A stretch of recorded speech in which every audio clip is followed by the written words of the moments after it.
Good luck with your date, I said. The panic on her face said it all.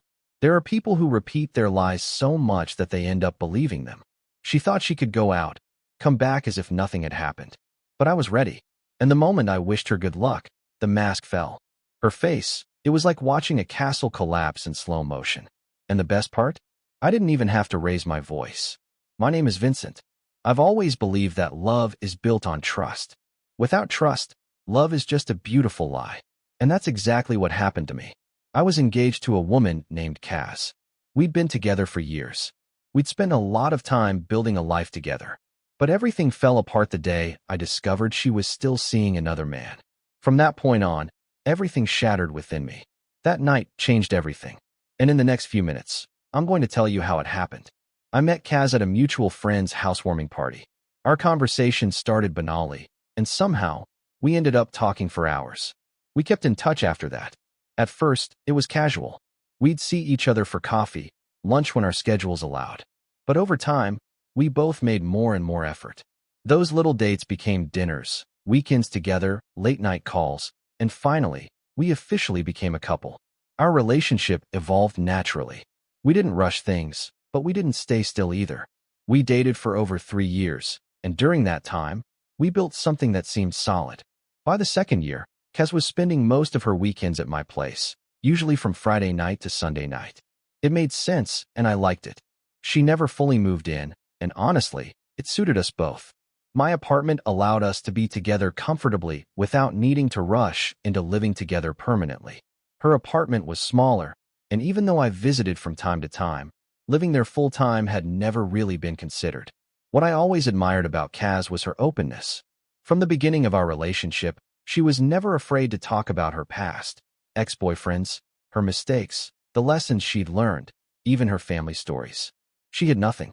She often talked about a childhood friend, someone she said she considered a brother. She always repeated that there had never been anything romantic between them. I didn't become paranoid. I had complete trust in her. She had never given me any reason to doubt. And when someone lays everything out on the table like that, you assume they're being honest. Over time, we got engaged, and she said yes. We started talking about marriage. We discussed honeymoon destinations, the guest list, the kind of house we wanted. I was invested emotionally, but also financially. I was saving, planning, doing everything to give her the life I thought she deserved. We seemed perfectly in sync. But I was soon to discover that appearances, however convincing, don't always tell the whole story. One Friday night, Kaz arrived at my place as usual. She had her weekend bag. It was reassuring to have her near me. During dinner, she mentioned almost casually, between 2 bites, that she would have to go to her parents the next day. A family matter, according to her. I simply agreed and said it was okay. She didn't talk much about her family, and I had always respected that. I'm not one to pry into personal matters when someone doesn't want to talk about them. And again, she'd never given me any reason to doubt. After dinner, as we often did, we settled on the couch to watch a movie we'd been wanting to see for days. Midway through the film, I felt her head rest gently on my shoulder. She had fallen asleep, which often happened when she was very tired. I let her sleep there, gently encircled by my arm, and watched the movie until the end. But throughout the film, her phone kept lighting up with silent notifications. At first, I thought it was just group messages. When the film ended and the credits rolled, I leaned over to gently wake her up and go to bed. Before touching her, my eyes fell on her phone. I picked it up instinctively, I suppose. And what I saw on the lock screen wasn't what I expected. The message previews weren't at all what a brother would send. We had our respective passcodes. It was a promise we'd made at the beginning, a gesture of trust. So, without thinking, I entered her code and unlocked the phone. What I saw next is difficult to describe. The messages from this so-called childhood friend weren't jokes or simple news. They were intimate messages, full of flirting, emojis, private references, and worse, plans. My eyes stopped on a message from him that said, "I can't wait to see you tomorrow." And Kaz's reply, "My heart, I already said I'll be with my family. Everything's arranged." I was in shock. That message had been sent a few hours earlier, probably while we were having dinner. I didn't wake her up to confront her at that moment. I just sat there, watching her sleep peacefully. My thoughts were racing, and I felt like my whole body had shut down inside. One question haunted me. Wasn't I enough? Why would she lie to me? Run off for a weekend with another man? I stayed there, silently, observing the woman I thought I knew, trying to understand when everything had started to crumble and how I could have seen nothing. The next morning, she stirred beside me in bed. For a moment, everything seemed normal. She leaned over and kissed my cheek. She stretched, got up, and started her routine. Brushed her teeth, came back into the room, grabbed her weekend bag from the corner, and started putting in a few things she'd left at my place. As she walked around the apartment, she talked incessantly about how much she was going to miss me, that she wished the weekend were longer, that next time she'd try to leave work earlier so we could spend more time together. I listened, but I didn't say much. Everything she said sounded like a script she'd already rehearsed. And maybe it was. Maybe she had prepared every word to sound convincing before going to meet another man. I said nothing. I wanted to see how far she would go with this little charade. So, I let her continue. After a while, she stopped. She really looked at me. I think she sensed something was wrong. She tilted her head and asked, "Are you okay?" I shrugged and replied with the same phrase I always used when I didn't want to talk about something. "Nothing." She laughed, unaware of how much had already changed. "Oh," she said teasingly, "do you miss me already?" She came closer and patted my arm as if that simple gesture would break the tension. I forced a slight smile. And at that moment, as she laughed and zipped up her bag, I realized how heavy silence can be when you carry it in your chest. She took her bag and headed for the door. I followed her as I always did when she left. It was our silent routine. I walked her to the door, opened it for her, and she usually turned around to give me a little smile or a hug. Then she'd leave. It had always been that simple. But this time, as I held the door open and she took the first step outside, I didn't say "see you later" as usual. I didn't wish her a safe trip or ask her to text me when she arrived. No. Instead, I looked her straight in the eyes and said, "Good luck with your date." I saw her expression change completely, right there in real time. It was as if her face didn't know which emotion to display. She was trying to understand what she had just heard. She stammered, "Wait? What are you talking about?" Her voice trembled slightly, but I didn't give her any opening. I raised my hand, calmly but firmly, enough for her to understand. "Stop. No need." That's all I said. Then I closed the door.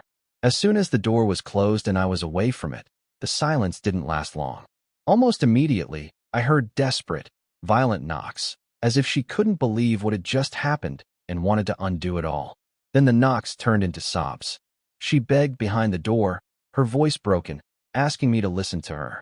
My phone vibrated once, then again, and then it didn't stop. I didn't even need to look to know it was her, but I did anyway. And of course, the messages kept coming one after another. "Please open the door." Let me explain. It didn't mean anything. "I'll give him up. I'll cut contact with whoever you want. Just listen to me for a minute." I just stared at the screen. The words kept coming, but none of them made sense to me. She said it didn't mean anything. But if it really didn't mean anything, why lie? Why hide behind the excuse of family problems? Why did she feel the need to go see another man, and on top of that, plan a whole weekend with him? I was emotionally paralyzed. The only thing I could think about was our entire relationship a lie? Did she really love me the way I loved her? Or was I just a band-aid, a temporary solution while she decided what she wanted with? The other guy? Had he always been there lurking? Had she ever really forgotten him? Or was I just the guy she said yes to because he was there, stable, reliable? I didn't say a word. I didn't open the door. I didn't reply to a single message. Finally, and when I say finally, I'm talking about several hours later, she left. After crying, banging, begging, and sending everything she thought could make me open that door, she went away. But that wasn't the end, not at all. Weeks passed, but Kaz didn't give up. Every morning, at first, I'd wake up with messages piled up on my phone. She wasn't even trying to hide her desperation anymore. The messages weren't long or pretty. They were raw. They arrived at any hour. "Please talk to me. I didn't want to hurt you." Let me explain. Sometimes it was just, "I miss you." And once, late at night, she wrote, "I know I don't deserve a second chance, but I'm going to keep asking for one until you tell me to stop." I didn't block her. Most of the time, I didn't even open the messages. I'd just see the preview on the lock screen and then put the phone down. The temptation to reply was there. Of course, it was "I loved her." But every time I was about to give in, I remembered the choices she had made. Until one weekend, I heard a knock on the door. I didn't get up right away. I sat on the couch, waiting to see if she would leave. But she didn't. She stayed there. I knew it was her. Finally, she knocked again, a little harder this time. And then I heard her voice on the other side of the door. Vincent, please. I didn't come to argue. I just need to talk. I didn't answer. I waited a little longer, hoping she would give up and leave. But she stayed for over 15 minutes outside my door, until her voice cracked when she said, "You were right. I messed up, but please, at least let me explain." I finally opened the door and asked her to talk. She told me she was emotionally confused, that it wasn't love, that she was nostalgic for that period of her life and didn't know how to deal with it.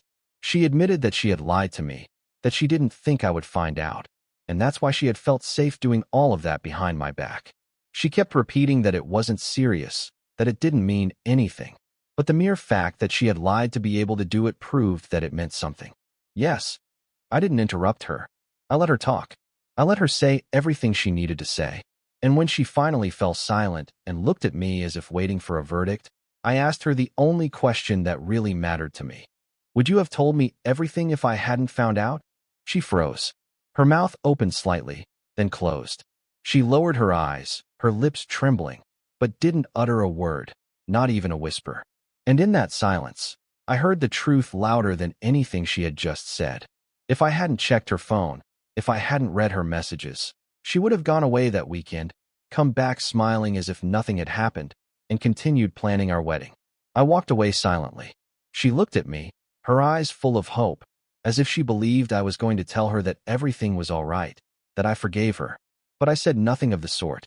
I said, "So, this engagement was based on lies, and I'm not going to build a marriage on that." She tried to say something, but I raised my hand again. Calmly, I wasn't going to shout. That phase was over. I simply said, "Please don't send me any more messages. Don't come back here. Don't reappear. Let this be the last time." I went back inside and locked the door. She stayed there for a few seconds, her eyes filled with pain. Then she left. You know, a lot of people say that love is based on trust. I never thought I'd find myself in a situation where I'd have to question everything. But when I discovered what Kaz was doing behind my back, it wasn't just trust that was broken. It was as if love itself had collapsed. It's strange. You can be so sure of someone, make plans, invest your time, your energy, your emotions, and still find yourself standing on nothing.